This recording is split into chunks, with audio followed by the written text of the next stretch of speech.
பாருங்கள் நண்பர்களே, இந்த பூனை வந்து குட்டி போட்டிருக்கு போல இருக்குது. பொம்பளை பூனை. இங்கே வந்து சாப்பாடு பசங்க சாப்பிட்டு மீதி சாப்பாடு தட்டில் இருக்குது. கொஞ்சம் கொஞ்சம் இருக்குது. அது வந்து எடுத்து சாப்பிடுது. நான் எந்திரிச்சா எங்கே ஓடிடுமோ, அந்த இருக்கிறத சாப்பிட்றதையும் சாப்பிடாம போயிடுமோ பயந்துட்டு அப்படின்னு சொல்லிட்டு நான் எந்திரிக்கவே இல்லை.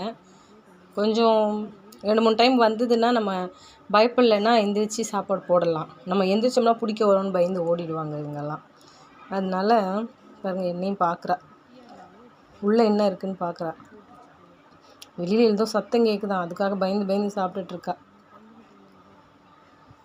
இது கொஞ்ச நாளைக்கு முன்னாடி நான் பார்த்தேன். ரொம்ப குட்டியாக இருந்தது. நம்ம பஞ்சு மிட்டாயை விட கொஞ்சம் பெருசு இது. அவள் குட்டியாக இருக்கும்போது இது பஞ்சு மிட்டாய் இப்போ எப்படி இருக்கோ அந்த ஸ்டேஜில் இருந்தது.